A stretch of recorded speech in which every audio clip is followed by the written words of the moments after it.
Assalamualaikum warahmatullahi wabarakatuh. Apa kabar adik-adik semua yang berada di seluruh Indonesia yang pada saat ini telah hadir untuk mengikuti kegiatan KPA di tahun 2020 ini. Baiklah adik-adik, materi yang akan kita pelajari pada saat ini adalah tentang akhlak. Apa akhlak itu?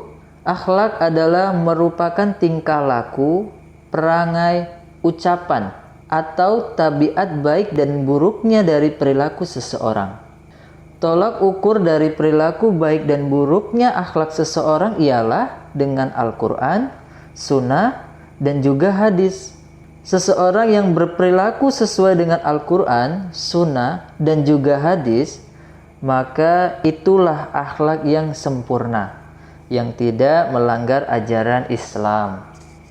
Akhlak tidak dapat dipisahkan dari kehidupan kita sehari-hari, dan akhlak memiliki peran yang sangat penting dalam menjaga keharmonisan hubungan kita dengan Allah Subhanahu wa Ta'ala, sesama manusia, binatang, tumbuh-tumbuhan, dan lain sebagainya.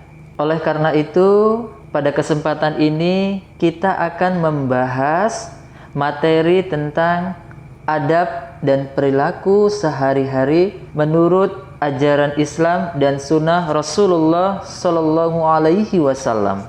Allahumma salli ala Muhammad wa ala alihi Muhammad wa barik wa salim innaka hamidum majid. Bagian pertama yaitu perintah untuk berakhlak mulia. Nabi Sallallahu Alaihi Wasallam bersabda, akmalul mu'minina imanan ahsanuhum khuluqan. Kaum mukmin yang paling sempurna imannya adalah yang paling baik akhlaknya. Selanjutnya Nabi Shallallahu Alaihi Wasallam bersabda, ma syai'un asqalu fi mizanil mu'min yaumal qiyamah min khuluqin hasanin wa innallaha la yabghadul fahishal badhi'ah. Yang artinya, tidak ada sesuatu yang lebih berat dalam timbangan seorang mukmin kelak pada hari kiamat daripada akhlak yang baik. Sesungguhnya Allah amatlah murka terhadap seseorang yang keji lagi jahat. Langkah awal untuk membentuk akhlak yang baik di dalam diri kita yaitu dengan menjaga ucapan. Jangan sampai kita mengeluarkan kata-kata yang keji, kotor, dan juga kasar. Ucapkanlah kata-kata yang baik sebagaimana Allah Subhanahu wa Ta'ala berfirman di dalam surah Al-Baqarah ayat 84. A'udzu billahi minasyaitonir rajim. Bismillahirrahmanirrahim. Wa qulu lin-nasi husnan. Dan ucapkanlah kata-kata yang baik kepada manusia. Ingat ya adik-adik, Allah itu maha lembut dan mencintai kelembutan dalam segala hal. Yang selanjutnya yaitu bagian kedua, adab tidur. Rasulullah Shallallahu Alaihi Wasallam biasa berwudu sebelum tidur dan berbaring di atas bagian tubuh sebelah kanan. Nabi Shallallahu Alaihi Wasallam bersabda, apabila engkau mendatangi tempat tidurmu, maka hendaklah engkau berwudu seperti wudumu untuk sholat. Lalu berbaringlah di atas sisi tubuhmu yang sebelah kanan. Kemudian beliau Shallallahu Alaihi Wasallam biasa berdoa sebelum tidur dan ketika bangun tidur. Diriwayatkan di dalam hadis, kana Nabiyyu Shallallahu Alaihi Wasallam idza arada an yanama qala. Apabila Nabi Shallallahu Alaihi Wasallam hendak tidur, beliau mengucapkan, Bismika Allahumma amutu wa ahya. Yang artinya, dengan namamu ya Allah, aku mati dan aku hidup. Kemudian, wa idastaiqadha min manami qala. Dan apabila beliau bangun tidur, beliau mengucapkan, Alhamdulillahilladzi ahyana ba'dama amatana wa ilaihin nusyur, yang artinya segala puji bagi Allah yang telah menghidupkan kami setelah mematikan kami, dan kepadanya lah tempat kembali. Kemudian apabila beliau bermimpi buruk atau tidak dapat tidur, beliau membaca doa, a'udzu bikalimatillahi tammati min ghadabi wa syarri ibadihi wa min hamazatis syayatin wa an yahdurun, yang artinya aku berlindung dengan kalimat Allah yang sempurna dari murkanya dan kejahatan hambanya, dan dari tipu daya setan serta mereka hadir di sisiku. Jadi itulah adab atau cara yang dicontohkan oleh Nabi Shallallahu Alaihi Wasallam, bagaimana beliau memulai mengambil air wudhu ketika beliau hendak tidur, dan beliau juga selalu berdoa ketika sebelum tidur dan juga setelah bangun tidur, dan apabila beliau bermimpi buruk juga beliau selalu berdoa. Mudah-mudahan adik-adik semua sudah pada hafal ya doa-doa tersebut. Dan bagi adik-adik yang belum hafal, hafalkan mulai dari sekarang. Hafalkan dengan sungguh-sungguh dan hafalkan beserta artinya, supaya adik-adik paham doa apa yang adik-adik minta kepada Allah Subhanahu wa Ta'ala. Baik adik-adik, kita lanjut, yaitu bab yang ketiga mengenai adab mandi dan buang hajat. Nabi biasa ketika hendak memasuki WC atau kamar kecil, beliau membaca doa, Allahumma inni a'udzubika minal khubuthi wal khaba'ith, yang artinya, ya Allah, aku berlindung kepadamu dari syaitan laki-laki dan syaitan perempuan.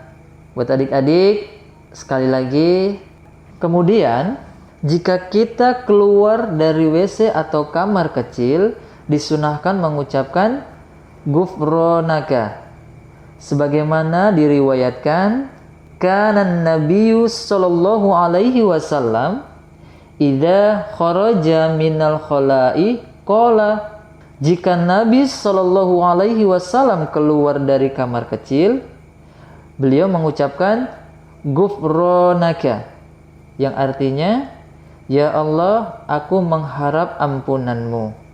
Lalu ketika kita hendak memasuki kamar mandi atau WC, maka disunahkan untuk mendahulukan kaki kiri, dan ketika kita keluar disunahkan untuk mendahulukan kaki kanan. Mengapa? Karena adanya sunnah yang memerintahkan agar mendahulukan yang kanan untuk hal mulia dan mendahulukan yang kiri untuk hal yang tidak mulia. Kenapa memasuki WC kita menggunakan kaki kiri dulu? Karena WC atau kamar mandi adalah tempatnya najis. Oleh karena itu kita disunahkan melangkah dengan kaki kiri dulu, ketika keluar dengan kaki kanan. Selanjutnya adik-adik, ketika kita hendak buang hajat, kita juga dilarang menghadap atau membelakangi kiblat. Sebagaimana diriwayatkan dari Abu Ayyub Al-Ansari radhiyallahu anhu, Nabi sallallahu alaihi wasallam bersabda, "Idza ataitumul ghaita fala tastaqbilul qiblata wala tastadbiruha bibaulin wala ghaitin walakin syarriku au gharribu." Apabila kalian mendatangi tempat buang hajat, maka janganlah kalian menghadap kiblat dan jangan pula membelakanginya pada saat buang air besar atau buang air kecil. Tidak hanya itu ya adik-adik, kita juga dilarang buang hajat di jalan yang dilalui orang-orang atau tempat berteduh mereka. Dari Abu Hurairah radhiyallahu anhu, Nabi sallallahu alaihi wasallam bersabda, "Ittaqul la'anain." Qalu wa man la'anani ya Rasulullah? Qala alladzi yatakhalla fi tariqin nasi aw fi dhillihim. Nabi bersabda, jauhilah dua perkara yang mengundang laknat. Mereka bertanya, apakah dua perkara yang mengundang laknat itu ya Rasulullah? Beliau berkata, orang-orang yang buang hajat di jalan orang-orang dan di tempat berteduh mereka. Jadi itu harus diingat ya adik-adik, ketika kita hendak buang hajat, ketika kita hendak buang air kecil, jangan buang air kecil sembarangan. Jangan buang air kecil di tempat-tempat, di taman-taman yang memang tempat duduk-duduk untuk orang-orang. Jangan membuang air kecil di jalanan yang memang dilalui orang-orang, karena hal itu sangat dibenci oleh Rasulullah Shallallahu Alaihi Wasallam. Kemudian kita juga dilarang kencing di air yang tidak mengalir. Dari Jabir radhiyallahu anhu, dari Nabi Shallallahu Alaihi Wasallam, annahu Shallallahu Alaihi Wasallam naha an yubala fil ma'ir raqid, bahwasanya beliau Shallallahu Alaihi Wasallam melarang kencing di air yang menggenang. Itulah beberapa adab mandi dan buang hajat. Mudah-mudahan adik-adik semua sudah menghafal doa-doanya, sudah menghafal cara-caranya, dan sudah mengingat apa-apa saja yang dilarang oleh Rasulullah Shallallahu Alaihi Wasallam. Selanjutnya yaitu bagian keempat, adab ketika memulai pekerjaan. Memulai pekerjaan dengan membaca basmalah. Sebagaimana yang diriwayatkan, kullu amrin dzibalin la yubda'u fihi bismillahirrahmanirrahim aqta'u. Yang artinya, setiap perkara penting yang tidak dimulai dengan bismillahirrahmanirrahim, maka amalan tersebut terputus berkahnya. Jadi bagi adik-adik, ketika ingin memulai pekerjaan apapun itu, jangan pernah melupakan bismillahirrahmanirrahim lalu berdoa. Karena apa? Ketika kita lupa mengucapkan bismillahirrahmanirrahim, maka pekerjaan-pekerjaan yang kita lakukan tidak akan ada berkahnya dan akan sia-sia. Selanjutnya yaitu bagian kelima, adab makan dan minum. Nabi Shallallahu Alaihi Wasallam biasa memulai makan dengan membaca basmalah dan makan dengan tangan kanan. Nabi bersabda, wahai anakku, bacalah bismillah, makanlah dengan tangan kananmu dan makanlah makanan yang ada di hadapanmu. Maka seperti itulah gaya makanku setelah itu. Oleh karena itu, yang harus diingat adik-adik, bahwa ketika kita mau makan, maka kita jangan terburu-buru ya, supaya kita ingat membaca doa. Dan yang selalu diingat adalah pergunakan tangan kanan. Lalu bagaimana jika kita lupa berdoa? Nabi bersabda, idza akala ahadukum ta'aman falyakul bismillah, fa inna siya fi awwalihi falyakul bismillahi fi awwalihi wa akhirihi. Yang artinya, apabila salah seorang dari kalian hendak makan, maka ucapkanlah bismillah. Apabila lupa, maka ucapkanlah bismillahi awwaluhu wa akhiruhu. Yang artinya, dengan menyebut nama Allah di awal dan di akhir.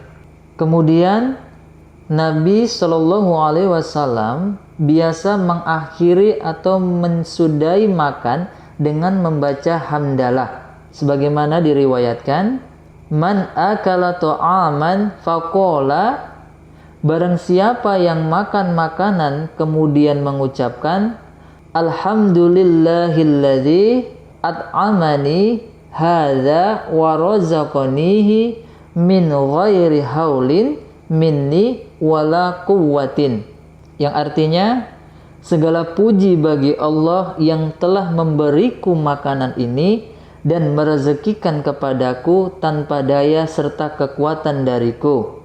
Ghufira lahu ma taqaddama min dzambi, maka diampunilah dosanya yang telah lalu. Masya Allah adik-adik, tadi kita sudah mendengar dari hadis Nabi bahwa ketika kita mengakhiri makan dengan mengucapkan rasa syukur kita kepada Allah, maka insya Allah Ta'ala dosa-dosa kita yang telah lalu akan diampuni oleh Allah Subhanahu wa Ta'ala. Selanjutnya yaitu bagian keenam, adab berpakaian. Nabi sangat melarang laki-laki berpakaian dan berdandan menyerupai wanita, dan sebaliknya, wanita juga dilarang berpakaian dan berdandan menyerupai laki-laki. Nabi bersabda, la'ana Rasulullah sallallahu alaihi wasallam al-mutasyabbihina minar rijali bin nisa'i wal mutasyabbihati minan nisa'i bir rijali.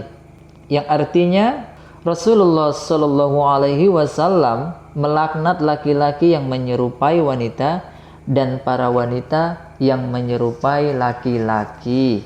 Jadi perlu diingat ya untuk adik-adik, ketika adik-adik berpakaian, berpakaianlah sesuai dengan jati diri kita.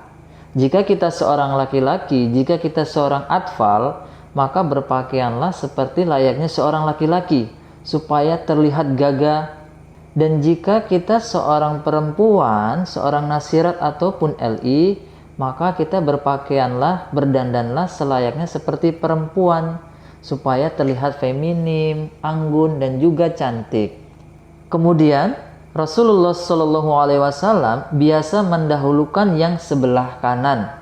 Karena Nabi Shallallahu Alaihi Wasallam yu'jibuhu tayammun fi tana'ulihi wa tarajjulihi wa tuhurihi wa fi sya'nihi kullihi. Nabi Shallallahu Alaihi Wasallam membiasakan diri mendahulukan yang kanan ketika memakai sandal, menyisir, bersuci, dan dalam setiap urusannya. Sebelumnya kita sudah dengarkan bahwa disunahkan untuk mendahulukan yang kanan untuk hal-hal yang mulia. Jadi ketika kita ingin melakukan aktivitas, ketika kita ingin memakai pakaian, ketika kita ingin memakai sandal, kita harus mendahulukan yang kanan. Kemudian Rasulullah Shallallahu Alaihi Wasallam biasa berdoa ketika berpakaian. Doanya seperti ini ya adik-adik. Alhamdulillahilladzi kasani hadat thawba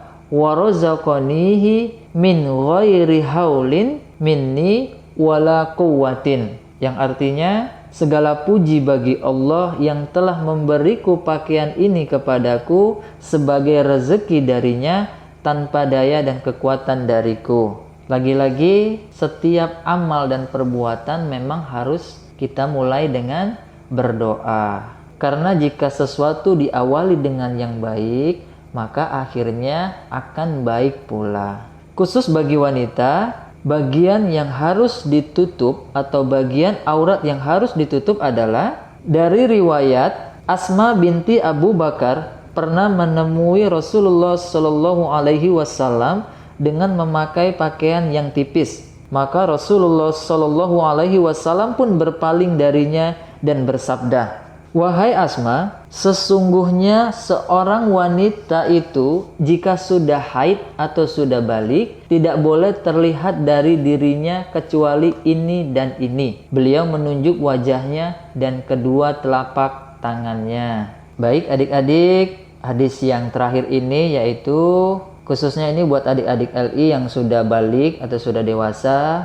bahwa harus berupaya semaksimal mungkin berpakaian yang menutupi aurat. Karena memang Rasulullah Shallallahu Alaihi Wasallam sangat tidak suka dengan perempuan yang terlihat auratnya. Dan bagi adik-adik yang nasirat, bisa belajar mulai sejak dini menutup aurat.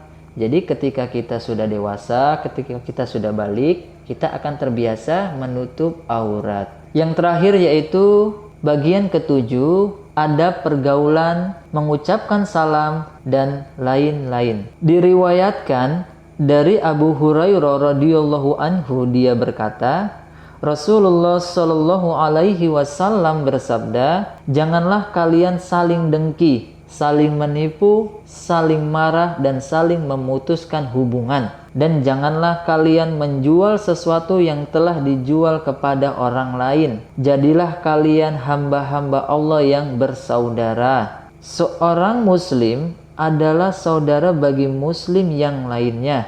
Dia tidak boleh menzaliminya dan mengabaikannya. Dia tidak boleh mendustakannya dan tidak boleh menghinanya. Jadi Rasulullah SAW berpesan kepada kita bahwa kita sesama muslim tidak boleh saling menzalimi, tidak boleh saling menyakiti. Karena Rasulullah SAW menginginkan kita sebagai sesama muslim menciptakan rasa persaudaraan. Janganlah kita saling mendengki, janganlah kita saling benci antar sesama Ahmadi. Karena seorang muslim adalah saudara bagi muslim yang lainnya. Selanjutnya beliau menjelaskan takwa itu ada di sini. Nabi menunjuk dadanya sebanyak 3 kali. Dan cukuplah seorang muslim dikatakan buruk jika dia menghina saudaranya yang muslim. Setiap muslim atas muslim yang lain haram darahnya, hartanya, dan kehormatannya. Selanjutnya, Rasulullah SAW bersabda, hak seorang muslim pada muslim yang lainnya ada 6 perkara. Lalu beliau ditanya, apa saja ke-6 hal itu ya Rasulullah? Beliau SAW bersabda, yang pertama, apabila engkau bertemu, ucapkanlah salam padanya. Yang kedua, apabila engkau diundang, penuhilah undangannya. Yang ketiga, apabila engkau dimintai nasihat, berilah nasihat padanya. Yang keempat, apabila dia bersin, lalu dia memuji Allah dengan mengucapkan Alhamdulillah, maka doakanlah dia dengan mengucapkan Yarhamukallah. Yang kelima, apabila dia sakit, jenguklah dia. Dan yang terakhir adalah apabila dia meninggal dunia, iringilah jenazahnya sampai ke pemakaman. Demikianlah materi yang dapat saya sampaikan. Mudah-mudahan adik-adik semua dapat memahaminya dengan baik dan dapat mengamalkannya di kehidupan sehari-hari. Wa akhiru da'wana walhamdulillahi rabbil alamin. Assalamualaikum warahmatullahi wabarakatuh.